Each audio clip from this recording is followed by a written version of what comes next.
That's a thing that we do in science. We send 6-year-old children alone into space with a puppy dog. Hey everybody, welcome back to my world where no matter how old you get, you never need to grow up. And today I'm going to kick off a new segment that I am calling Barbies That Make Me Go, So if you're old like me, you will remember the song Things That Make You Go, and it was things like that make you go, And when I look at Barbie dolls, I love Barbie, right? We know I love Barbie, but then sometimes I'm looking at playsets or dolls, and Kate and I used to do a version of this because Barbie, it does really strange things with pets. But I'm also seeing a little bit of a trend with Barbie and Chelsea doing some weird stuff. And so I was, and this Barbie, by the way, does not make me go, This Barbie makes me go, yeah! I got a new made-to-move yoga Barbie, and I'm really digging her look.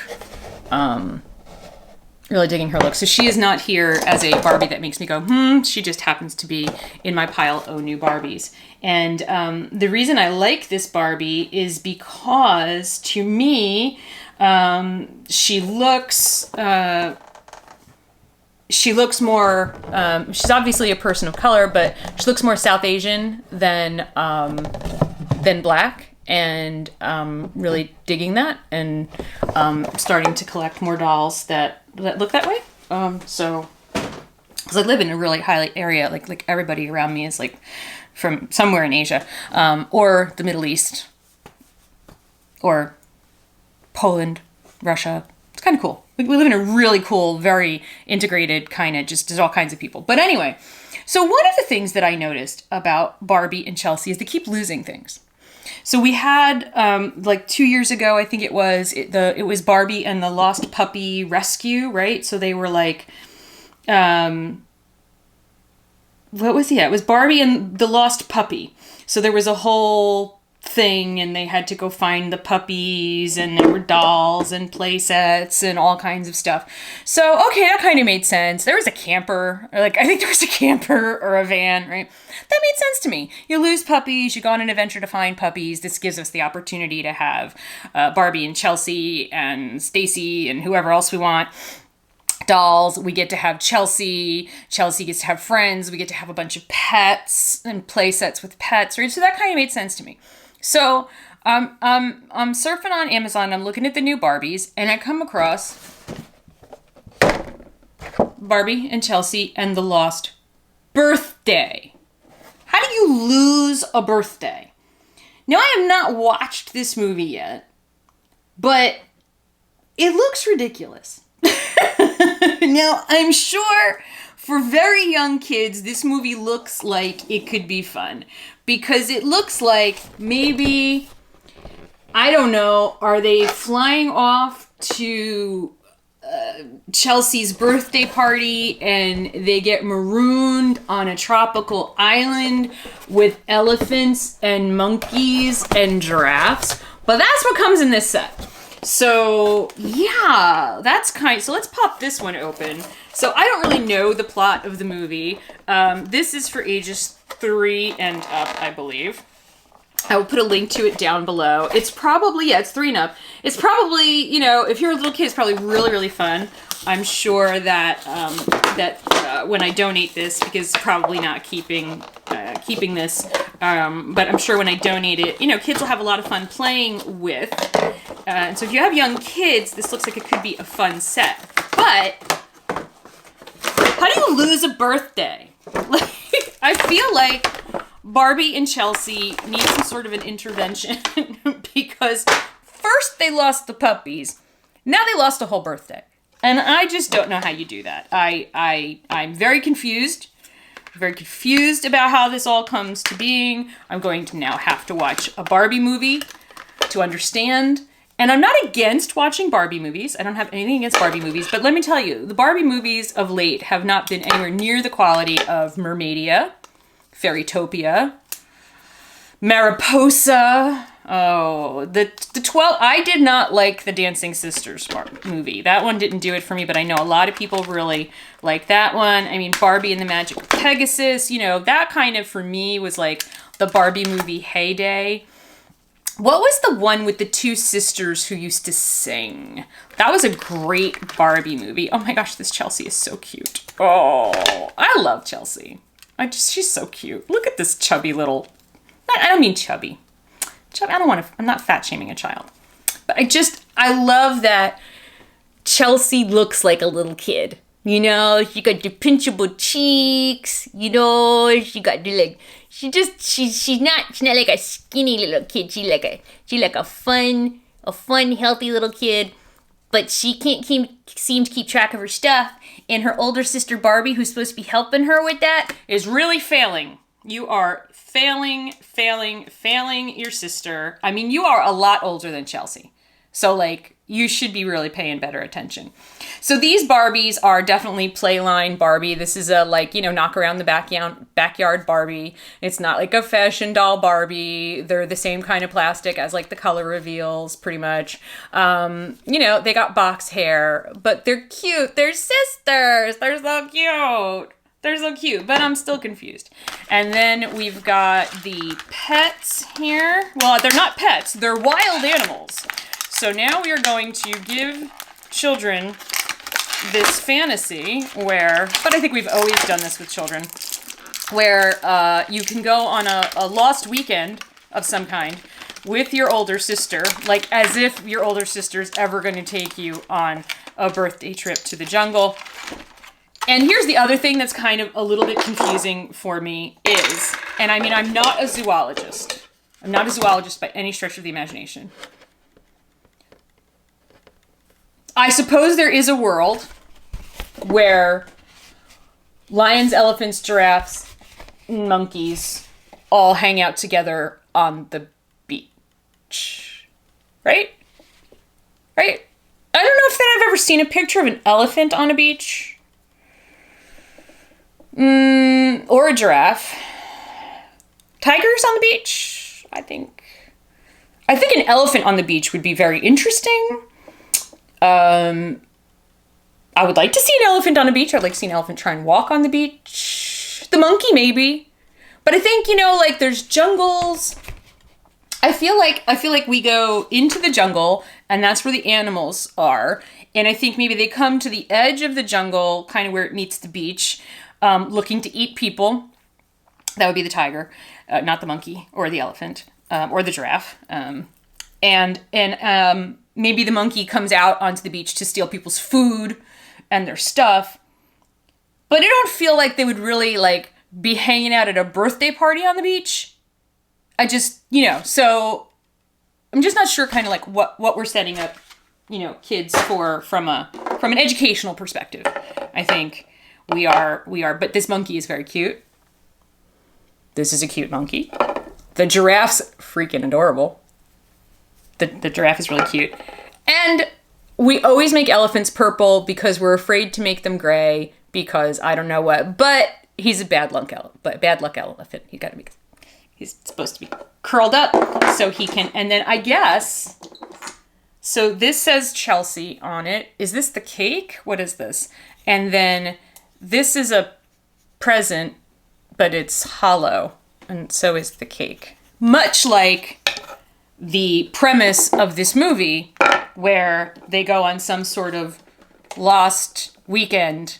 Like, how did you lose a birthday? I don't know. I mean, she just, you know, sometimes she just, if you didn't keep dunking her in the water, maybe, you know. Oh, you think it's because I keep dunking her in the water that she keeps losing things? I don't know. And I'm getting dunked in the water a lot lately. Okay, well, I mean, that could be it. So that's the first set that I was like, Barbie and the Lost Birthday. Okay, all right, sure. Now here's another one that I find interesting. This one, I'm actually not going to unbox. I am going to donate this because I do believe that it has some qualities, educational qualities for a child. But it also makes me say, what kind of expectation are we setting here? So this is Barbie Space Discovery Chelsea. Now, I love the idea of a STEM.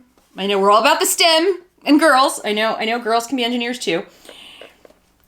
But there's a couple of things going on here. And this is one of those weird playset situations where I'm just like, what the heck is this? So first of all, we're going to send like a 6-year-old into space. Okay. All right. Yeah. And we're going to send her with her puppy because, you know, that's a thing that we do in science. We send 6-year-old children alone into space with a puppy dog. And we give them fish bowls to put on their heads so they can breathe. And we also give them 1 package of space food and a bottle of water. And they're good to go. And then we shoot them up into space. And then when they get into space, they land. They land on they land on Mars or whatever. And then what's really, really cool is that the space capsule, instead of turning into perhaps, a tent that you could live in, or, maybe a place where you can start terraforming and grow food, it becomes a slide, monkey bars, and a swing. Because that's how we do science.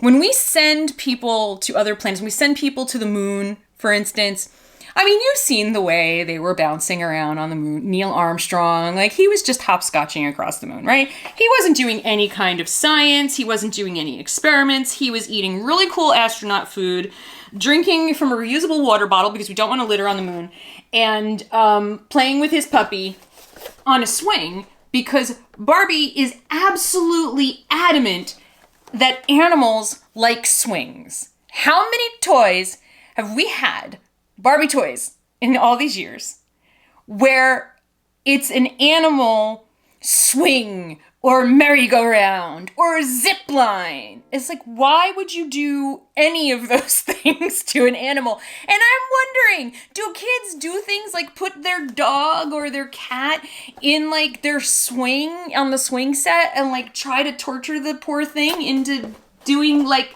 I mean, he looks perfectly happy here on the Barbie box, Mommy. I don't know why. Can I put the fishbowl on Fido's head? I don't know. So that's another Barbie that made me go, but it's also a really cute playset. I'll put links down below. I mean, it is a cute playset, I guess. You know, space themed and everything. And what if we did live on another planet where we could turn our space capsule into a slide, monkey bars, and a swing, right? Okay. Now this one, though. The physics of this one, it makes me think of Aquaman, which was such a bad movie. And the thing about Aquaman is that I just, like, the whole thing where they have to make, like, an air bubble so they can talk to each other, yet they can also go like dolphins. Anyway. This is Barbie Dreamtopia, not so bad. Mermaid Playground. So it's a mermaid playground. Now, here's the thing. She doesn't have legs. So, she doesn't have legs. Are we seeing that she doesn't have legs? Okay. But on the box, there is this little tub that, this is a water toy. So, you can create a mermaid pool. You know, kind of like in the movie Splash. She can, hydrate, I guess, so her fins don't dry out.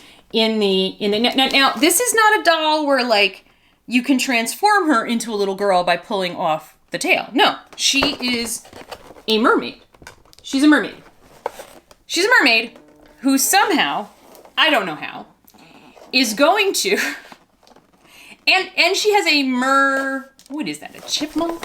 A squirrel? What is that? What is that right there, okay? But it does spit, because it's a water toy. So it should spit, pee, or cry, right? So, oh look, and her comb goes up her little tail butt there. So, if this comes with a tub of water, then we are to assume that this playground is on land. If this playground is on land, which it would have to be because the gravity of a spiraling slide would not work underwater.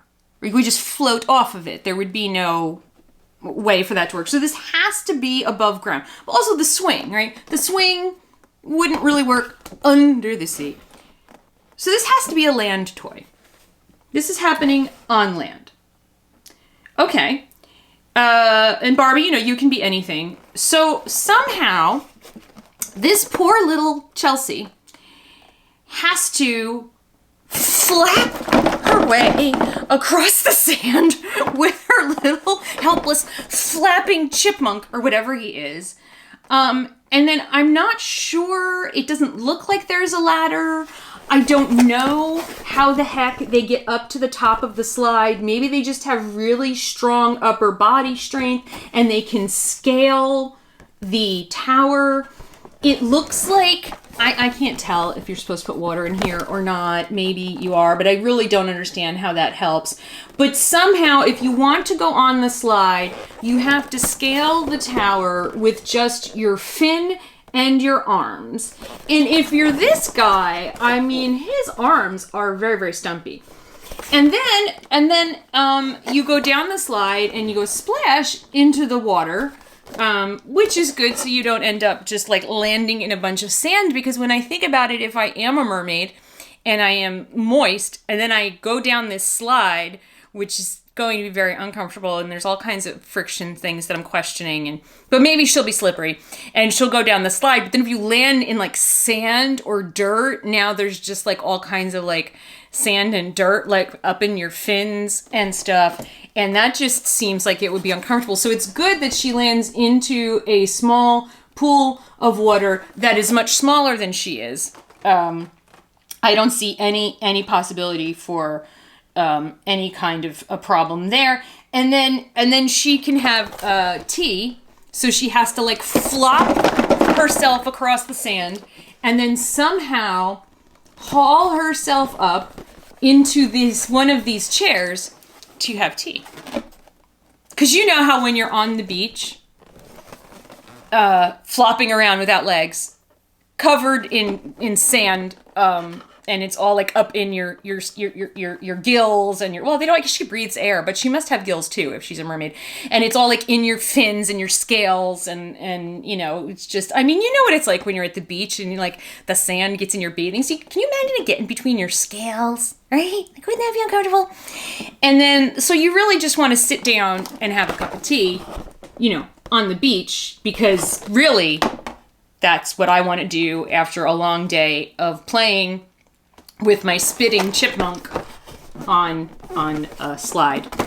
That is, none of this is happening under the water. So this is for ages 3 and up.